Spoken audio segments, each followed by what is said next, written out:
Not one, but two of the Chicago Bears' top wide receivers are in jeopardy of missing their game against the Houston Texans, as Rome Odunze and Keenan Allen have missed practice. If they can't go, it's going to drastically change the structure of the Chicago Bears offense.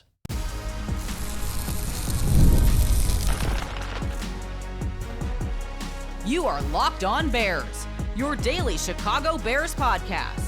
Part of the Locked On Podcast Network, your team every day. This is Locked On Bears, and I'm your host, Lauren Cox. I'm here to bring you your daily, in-depth Chicago Bears news and analysis. You can follow me on Twitter at CoxSports1.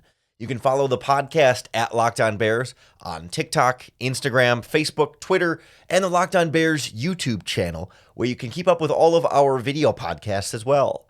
Thanks for making Locked On Bears your first listen today. We're part of the Locked On Podcast Network, your team every day. Today's episode of Locked On Bears is brought to you by LinkedIn Jobs. LinkedIn Jobs helps you find the qualified candidates you want to talk to faster. Post your job for free at linkedin.com/lockedonnfl. Terms and conditions apply. On the show today, we look at the impact of Keenan Allen and Rome Odunze's injury on what this Bears offense will look like.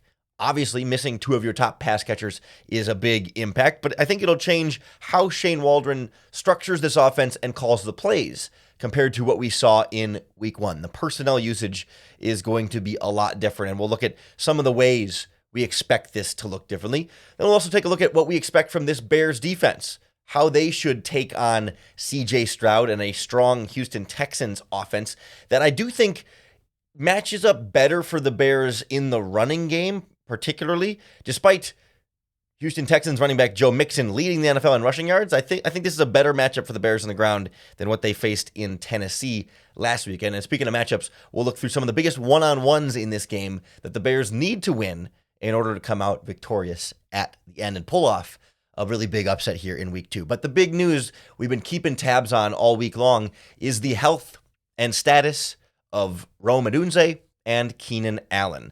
We don't expect and weren't expecting Rome Odunze will be able to play in week two because of the MCL sprain that he's dealing with. Had an MRI that was more positive than maybe they were anticipating, which is good.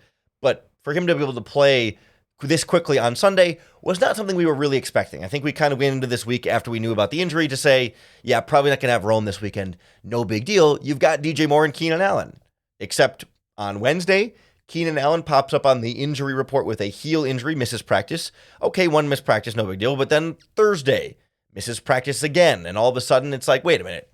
Are they going to be missing two of their top three wide receivers on Sunday? Will it be DJ Moore and Tyler Scott, DeAndre Carter as your top three wide receivers? That's not a high-quality receiving core for Caleb Williams to succeed with.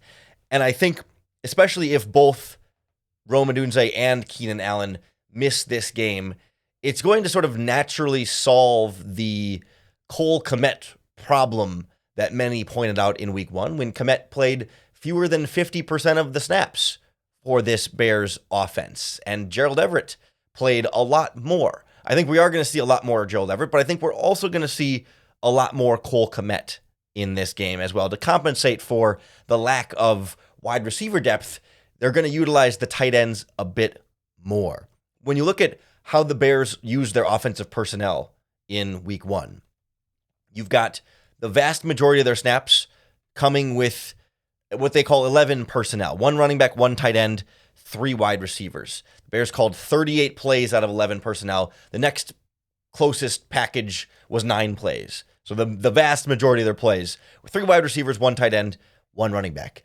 Some of the time that was Cole Kmet. Some of the time that was Gerald Everett. Obviously, it was a variety of different running backs, and they even rotated a few wide receivers in there. But this was heavy three wide receiver set offense in week one. A little bit they did 12 personnel with one running back and two tight ends and two wide receivers for 9 plays. They did a little bit of 21 personnel with two running backs, two running backs, one tight end, two wide receivers. And then there were a couple plays where they got extra heavy with a couple of tight ends and a couple of backs in there. But for the most part, this was a spread them out kind of offense. And I think if If your top 3 wide receivers are DJ Moore, Tyler Scott, and DeAndre Carter in this game, because you don't have Keenan Allen and Rome Odunze with these injuries, then you're going to need to see a lot more of those 2 and 3 tight end sets just to get your best possible players on the field. Like, you can understand when you've got a healthy Moore, Allen, Odunze, Everett, Kmet, Swift, like, you can only have 5 skill players on the field at a time. And if you're trying to prioritize getting your 5 best weapons out there for Caleb Williams, your 3 wide receivers are going to be a part of that pretty much every time. And then you want to have a running back in there too. So you only got room for 1 tight end in a lot of those situations. Like, it's a good problem to have, but it's something the Bears are still trying to figure out. But you take away 2 of those top wide receivers due to injury right now, and all of a sudden it becomes easier to say, okay, who are your 5 best weapons? DJ Moore, Cole Kmet, Gerald Everett, DeAndre Swift, that's 4. And then, rotate in probably another wide receiver there, Tyler Scott or DeAndre Carter or whoever. And that would mean, a lot more 12 personnel, 2 wide receivers, 2 tight ends, 1 running back. Waldron has been able to go to heavier 2 tight end sets a lot from his time in Seattle. And it's something the Bears are absolutely going to need to apply if these 2 wide receivers are hurt against the Houston Texans. Honestly, at this point, even if Keenan Allen plays, he's not going to be 100%. There's just no way. So maybe even if Keenan Allen plays, a not 100% version of Keenan Allen might still be worth playing more 2 tight end sets. Get Cole Kmet and Gerald Everett on the field at the same time. You could still have Gerald Everett line up at wide receiver and run a lot of the same plays as though you had 3 wide receivers on the field, but just one of them's technically a tight end. So it changes what the personnel grouping is, but you could still use him on wide receiver plays and just treat him like a wide receiver and just get him as a good pass catcher split out wide. The Bears used him a lot in the slot and out wide in week 1, and I would expect Gerald Everett's role to look even more wide receiver-like in this game. Also, don't be surprised if Allen and Moore are hurt, then the Bears will most likely call up at least one of the wide receivers on their practice squad. So, they only have 5 wide receivers on the active roster right now with Moore, Odunze, Allen, Scott, and Carter. I guess Velus Jones can play wide receiver again. So, you count that as 6, but he's been mostly a full-time running back now. If 2 of those guys are gone, you're only going to have 3.5. Velus Jones is a half, 3.5 wide receivers on your roster. That means either preseason standout Colin Johnson gets called up and adds a lot of size to your wide receiving core at 6'5", 220 pounds. We saw him make a couple of big plays downfield in the Hall of Fame game. Or the Bears also have Samori Toure, who they added to the practice squad from the Green Bay Packers, who waived him at the 53-man roster cutdown day, a former 7th-round pick for them who's got a nice little skill set to add. Toure is only been here for a couple of weeks, so he might not be ready for the call-up and full game action, but Colin Johnson has been here all offseason and I think was here a little bit on the practice squad last year, so there's a quicker familiarity there. I would expect Johnson to get a call up here. Will he play a lot? We'll see. But I think there's some matchups in this game where Colin Johnson can be a really valuable mismatch against the Houston Texans, particularly if you watch back the Texans game last week against the Colts. Jimmy Ward got beat on a jump ball. Their free safety got beat in a jump ball over the middle of the field. Just the Randy Moss kind of highlight reel type sky up over this guy, just box him out like a basketball player under the hoop going for a rebound. And I think Colin Johnson could have a big play like that if they can get the matchup schemed up properly here, because Houston gave up, I think, 3 different 50-plus yard passing plays last week against the Colts. The Bears will have an opportunity to get some of the vertical passing game going, assuming they can find ways to give Caleb Williams more time in the pocket, cleaner pockets to work from, and get him and the passing game into a rhythm as well, which just gets a little bit harder when you don't have potentially 2 of your top 3 wide receivers.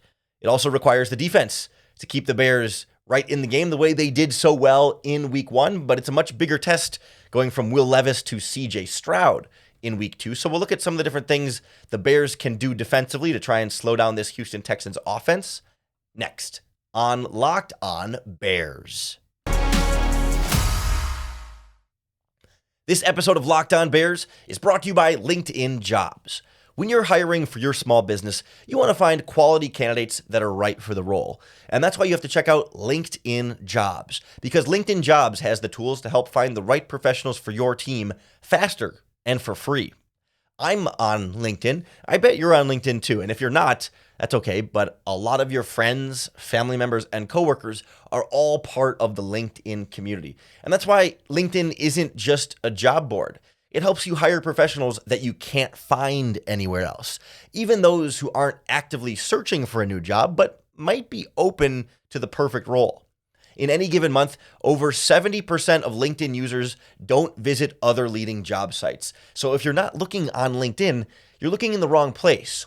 86% of small businesses find a qualified candidate within 24 hours. So hire professionals like a professional on LinkedIn. Post your job for free at linkedin.com/lockedonnfl. That's linkedin.com/lockedonnfl to post your job for free. Terms and conditions apply. The Locked On Bears podcast is also brought to you by FanDuel Sportsbook, America's #1 sportsbook. You've heard us talk a lot about FanDuel all summer long, and they've got something a little bit different for you now through September 22nd. All FanDuel customers can bet $5 and get a 3-week free trial of NFL Sunday Ticket from YouTube and YouTube TV. Then with a YouTube TV base plan, you'll be able to watch every regular season Sunday afternoon out-of-market game. All you need is a Google account and a current form of payment, and you can cancel any time. And if that's not enough, but wait, there's more, be sure to check out FanDuel's Profit Boost in the app and use it for FanDuel's Double Your Winnings for all of this Sunday's pregame moneyline bets on September 15th here. The Profit Boost is live, so view your account page now to learn more about your FanDuel Profit Boost. Visit FanDuel.com and download America's #1 sportsbook. The Bears defense pulled it together in the second half against the Tennessee Titans and won them the game in week 1. But this week is a much bigger challenge. Will Levis was someone they got uncomfortable and forced him into making a lot of mistakes. CJ Stroud had the lowest interception percentage of any quarterback in the league. Like in terms of pass attempts that resulted in interceptions, no one had a lower rate based on the volume of throws that they threw. He takes care of the football and generally doesn't put it into harm's way. Now, he did put it into harm's way a couple of times against the Colts. It's not that he's never reckless with it, but generally has maybe benefited from some interception luck there. Did fumble once last week as well, but you're not going to be able to count on a pick 6 from CJ Stroud to really put your team ahead. I don't know that you can count on another blocked punt for a touchdown either, because as we heard yesterday from John Hickman from Locked On Texans on our Crossover Thursday podcast, the Texans feel really good about their special teams unit being a very strong, solid, steady unit that's not going to make many mistakes. So the Bears are going to have to slow them down defensively. They're going to have to score more points offensively for sure if they want to pull off an upset win. Just as the Bears are missing weapons due to injuries, the Texans are trending that direction as well. Their #1 tight end, Dalton Schultz, has not practiced so far this week. He's dealing with an injury there, and his status continues to be more and more in doubt for Sunday. I get the impression that, kind of like us with Rome Odunze, Texans fans not counting on Dalton Schultz being out there. So I think that can make the job and make life a little bit easier for Tremaine Edmonds and TJ Edwards to not worry about such a dynamic threat working up the middle of the field there from the inline tight end position. There will still be threats to the middle of the field, especially Nico Collins against the Colts was all over. You know, slants and posts and even like run to the middle curl routes like that. Like right up and down the middle of the field is where Stroud and Collins were very effective this past week. But like #2 tight end Brevin Jordan and #3 tight end Cade Stover aren't necessarily the same level of threat that Dalton Schultz provides in this Texans offense. So the linebackers can focus a little bit more on, hey, if receivers are coming to my area, I got to book it and get over there and not worry as much about the tight end. You can't just ignore the tight end, but you don't have to feel like, oh man, this guy is a potential game changer who can, really eat us up. It's maybe a little more of a, check down security blanket than a big time playmaker there. So I think that's an area where the Bears can breathe a sigh of relief, and it can allow them to start the game against the Texans a bit more like they played in the second half against the Titans, where compared to the first half, the Bears got a lot more aggressive up at the line of scrimmage with Edwards and Edmonds showing blitz a lot, corners showing blitz sometimes, and the Bears didn't even blitz that much. but it's sort of that the threat of the blitz and then not knowing exactly where the pass rusher is going to come from. And based on the alignment, like they might slide the protections a certain way. And then if that player doesn't blitz, then the protection still slid to that side. And then it leaves better matchups on the other side. And it took the Bears a half against the Titans to really get to more of that, to kind of mess with Will Levis. And if the linebackers also don't have to worry as much about a tight end in Houston, then maybe it's a little easier for them to start up closer to the line of scrimmage and not feel like, oh man, I got to be able to get back and cover this tight end. Well, maybe the threat at tight end is just a little bit more or a little bit less dangerous without Dalton Schultz than it would be with Dalton Schultz. I also think the Houston Texans offense provides a better scheme matchup for this Bears run defense than what the Tennessee Titans did. And that feels bold because Joe Mixon led the NFL in rushing yards in week 1. He ran all over the Indianapolis Colts, and I still think it's a more favorable scheme matchup for this Bears defense, because if you look at what the Tennessee Titans ran offensively, the Bears struggled with their gap scheme runs in particular. The Titans called, I think it was 11 gap scheme runs to 5 zone scheme runs. They averaged over 6 yards per carry on gap scheme. They averaged 2 yards per carry on zone. So think about plays where, they pull a guard from the backside on power, or they pull guards to the front side on like those kind of pin and pull type of plays, or counter and trap plays, or man duo plays. It's just it's just man-to-man blocking. I know who I'm getting pre-snap or if I'm pulling pre-snap, compared to the zone running plays where, the whole line steps in the same direction and you kind of block whoever is in your area and work to the second level.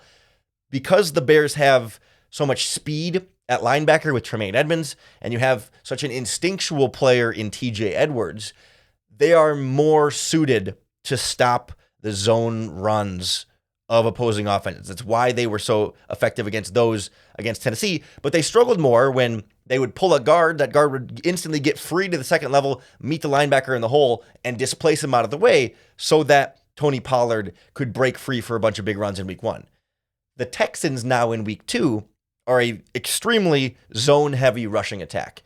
Most of Mixon's 150-plus yards last week came on outside zone handoffs. They run majority outside zone. Different forms of outside zone, under center, shotgun, offset, different left, right, different personnel, some motion to kind of confuse things. It's not predictable in that way, but schematically, it's the same kind of play. And that's where I think Edmonds and Edwards are much more suited towards zone. And I think this Bears defensive line is more suited towards zone as well. When they run those gap scheme runs, they can really pick the point of attack and say, Austin Booker's the rookie defensive end on the other end here. Let's double team, or, let's block him at the point of attack, pull a guard around him, and create some space there. You can target where you want the runs to go, as opposed to zone where everything's kind of flowing and the running back reads it and makes the cut based on how the play is blocked.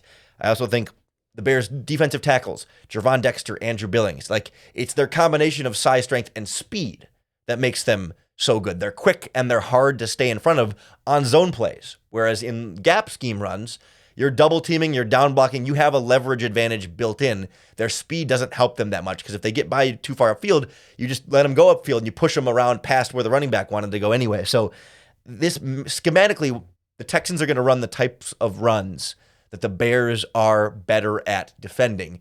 And in week 1, the Titans ran a lot more of the types of runs that the Bears really seemed to struggle with. And that split between gap and zone scheme was so apparent week 1 that I think when the Texans run a vast majority zone scheme, the Bears should have a better time trying to stop it. That doesn't mean they're going to shut down Joe Mixon for 25 yards on 10 carries. Mixon could still have a decent game, but I don't think it's going to be the kind of gashing type of runs that Mixon had against the Colts, and it's not going to be the type of gashing runs that Tony Pollard had against the Bears in week 1. They're going to be more prepared to stop outside zone and other zone runs that the Texans run to try and make C.J. Stroud a little bit more one-dimensional and shut down a little bit more of what Houston's offense will want to do. That's going to be critical if the Bears want to pull off the upset. It's about staying a step ahead schematically, and then winning those one-on-one matchups where you get them. Your talent has to be as good or better than their talent in a lot of those situations. And I think there's a few Bears players in particular that are going to be put on the spot. And if they can make big plays and win those matchups, the Bears might win this game. But if they're exposed a little bit or just in over their head, well, that's where it swings a lot more in the favor of the Houston Texans. So we'll look at some of the biggest one-on-one matchups on both sides of the ball next on Locked On Bears. The Locked On Bears podcast is brought to you by our friends at PrizePicks, the best way to play daily fantasy sports, because PrizePicks puts you in complete control. Unlike the other daily fantasy sports platforms, with those, you set a lineup and you submit your lineup to compete against 500 other people, and if your lineup's not first or in the top 5, you're not really winning anything. With PrizePicks, it's you against the numbers. They set stat projections for all the players, and you pick whether they will have more or less than those projections. 2 to 6 players, and you get your picks right, and you watch the winnings roll, regardless of what anybody else's lineups may be. It's the number one daily fantasy sports app, and they've got a special right now on Caleb Williams. His stat projection is set at 1 passing yard for every game in September. So all you need him to do is have more than 1 passing yard, and he counts as one of your wins. So it's a gimme from PrizePicks, 4 weeks of free W's to start the season. Don't miss this deal, though, because it's gone when September ends. Download the PrizePicks app today and use our promo code LOCKEDONNFL and get $50 instantly when you play $5. That's code LOCKEDONNFL on PrizePicks to get that $50 when you play 5. You don't even need to win to receive the $50 bonus. It is guaranteed. PrizePicks. Run your game. If the Bears can scheme properly so that they're ready to stop the zone running game, so that they can mix up the fronts and get some pressure on CJ Stroud, so that offensively they can get different pass catchers involved, give Caleb Williams time to throw, then it all comes down to, okay, we've got things figured out. They're not surprising us or, one step ahead of us on the play calling standpoint. Now you just need your guys to beat their guys head-to-head, one-on-one. I mean, at some point, people talk about X's and O's, Jimmy's and Joe's, whatever cliche you like, but football is a game of, did your guy beat my guy or did my guy beat your guy? And I try and put my guy in the best position to beat your guy, but at some point, it's talent, it's technique, it's skill, it's fundamentals. And so, in particular, I'm watching out in the red zone for Stefon Diggs against Kyler Gordon. They like to use Diggs in the slot a lot with Nico Collins and Tank Dell on the outside. And they've been throwing to Stefon Diggs in the red zone quite a bit. He had a few different targets in there. He had 5 or 6 catches in week 1, and none of them really went for more than 10 yards. And he made it in the end zone. He's been a weapon for them down in that tight area where it's quick. There's not a lot of time for routes. There's not a lot of time. You got to guess, and you got to guess right here. But he had 6 catches for 33 yards and 2 touchdowns against the Colts. 5.5 yards per catch is not a ton, and his longest play went for 10 yards. This is not about Diggs blowing by you and beating you deep. It's about he's gonna make one move and he's gonna be really quick, and you gotta be on top of it, not tripping over your feet, not second guessing, not whiffing on air as you reach for him. You gotta go get him. And so this will be a really good test for Kyler Gordon to see his progress against someone like Stefon Diggs, who we know is one of the better wide receivers in the NFL. Even if he's hasn't been as elite lately, he's still very good and hard to cover. Another guy who I want to see how he responds to a much tougher test this week on defense is Darrell Taylor, your defensive end who had a strip sack on Will Levis, 2 total sacks in that game, tackle for loss in there as well. He was kind of the breakout, the unknown breakout star of the Bears defense in week 1. But he was going up against a rookie left tackle in J.C. Latham from Alabama.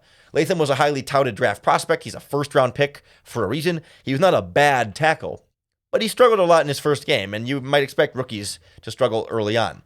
He gets the opposite of this, Darrell Taylor does, against the Houston Texans with Laramie Tunsil as their left tackle. Veteran, former first-round pick himself, been around the block, highly paid, highly productive, strong left tackle. And it's okay, Darrell Taylor, you did a great job in week 1. No one's taken anything away from you. Yeah, I was a rookie, but not everyone no one else dominated the rookie the way he did. Of course, you deserve credit for that. But okay, do it against Laramie Tunsil. Let's see you take it to the next step. It's going to be a tackle who's probably a little bit faster, a lot more technically sound. You're not going to get away with cutting any corners or not being perfect in your pass rush move against Tunsil. But if Darrell Taylor can get another big sack and beat Tunsil to the quarterback, or just get some good pressure from that side of the offensive line, it'll go a long way for the defense, and also it will really solidify how good of a player the Bears got by trading a 6th-round pick at the end of the preseason. I'm really, really excited to see that matchup. The Bears also need to take advantage of where they have the clear advantage in a one-on-one and attack that as much as possible. And I look on the Bears offense and I think about, okay, if Rome Odunze and Keenan Allen are out, which again, we're recording this Thursday night, so we don't know what their status exactly is going to be, but like if they don't play, it's DJ Moore and not much else at wide receiver. So obviously, you want to get DJ Moore matched up in the best matchup as possible so you can squeeze the most out of him. We know how good Derek Stingley is as their number 1 cornerback in Houston, but they play Stingley on the left side almost exclusively. And on the right side opposite him is a rookie 2nd-round pick, Kamari Lassiter from Georgia. And I would much rather have DJ Moore going up against a rookie 2nd-round pick than Derek Stingley Jr. And because the cornerbacks stay on one side of the defense, you can just line up DJ Moore on the rookie's side of the defense and attack him over and over and over again. Now, the Texans could decide to adjust and say, okay, we've been keeping these guys on one side each, but we're instead going to make Stingley follow DJ Moore all over the field. Good. Make them have to do things differently on their defense. Like, ideally for them, Stingley plays one side, Lassiter plays the other side, and that's what they want to do. If you force them to make Stingley follow DJ Moore, great. Then they're now putting guys in other positions that they don't want to. It changes what they're used to covering in terms of like when he's in this spot in this coverage versus if you put DJ Moore in the slot and Stingley follows him to the slot. Now he's playing, on a certain coverage. He's got to play where the slot guy goes instead of the outside guy. And then you have to have somebody else on the outside who doesn't normally play on the outside. Like, it can be disruptive to a defense if you force them to move their cornerbacks to dictate the matchup. But if they don't match you up, then put DJ Moore against the rookie and throw at him as much as you possibly can. Go attack him, find the weakness there, and let Derek Stingley Jr. cover DeAndre Carter at the other. Just kind of chalk that up as a loss, as a decoy, and say, all right, Carter, you run, and you do get some good cardio in, and just run Derek Stingley off, because we don't want to throw at him. We don't want to worry about that, because we got DJ Moore over here against a rookie, and we're going to take that every day of the week, especially on Sundays and Sunday night. I also think this can be a game where Cole Kmet can get a lot more involved in the passing game. And I like the matchup of him in the middle of the field against the Texans linebacker Azeez Al-Shaair. We heard a little bit about him from John Hickman on yesterday's Crossover Thursday podcast, but Al-Shaair was targeted a few different times in coverage against the Colts and didn't hold up so well there. And I think there's an opportunity for Kmet to get some big plays working up the seam and get him more involved in the passing game and kind of attack the middle of the field. Well, then DJ Moore can attack the outside against the rookie. And maybe you can get some things going underneath to Carter or Tyler Scott kind of working, being a little more shifty and that kind of thing. Jared Leverett as well. Like, even without Allen and Odunze, the Bears offense doesn't have to be screwed. I think given how much they struggled in week 1, it's going to be rough. I'm not expecting the offense to have just boom, figured everything out, ready to go, full speed ahead, 24 points or 30 points or whatever it is going to be to win that game. I don't expect that. And ultimately, as you heard on yesterday's Crossover podcast, like, I don't expect the Chicago Bears to win this game. And it only gets harder if Keenan Allen and Rome Odunze are not out there. But the Texans are not unbeatable. The Colts played them very tight all game. Texans gave up big plays on defense. They made some mistakes on offense. Despite running the ball super, super well, that was a way closer game than it probably should have been for what Houston Texans fans were expecting. So the Bears can give them a run for their money. I don't expect that they will. I think the Bears will continue to start slow a little bit here and need to make a lot of adjustments coming out of this Texans game. But win or lose, you can be sure we'll break it down for you right here on the Locked On Bears podcast. I'd like to go live after the game on Sunday Night Football, immediately after the game ends, right here on the Locked On Bears YouTube channel. So tune in for that. I was going to try and do it after the first game. I was having some technical trouble getting in that, but I'm going to do my best to get a live stream going after the Bears game against the Texans, win or lose. So check that out on the Locked On Bears YouTube channel. Hit the subscribe button while you're there. The audio from that will be posted on the podcast feed. So if you're listening on the audio platform, that's fine, but you got to subscribe there too to make sure that you're getting all of our daily, in-depth Chicago Bears news and analysis. Thanks for making Locked On Bears your first listen today. We're part of the Locked On Podcast Network, your team every day. If you're looking for a second listen, now that we're wrapping up Locked On Bears, check out the new Locked On NFL. It's 2 shows every day. First, you get the madman Tyler Rowland kicking off your morning with a double shot of NFL espresso.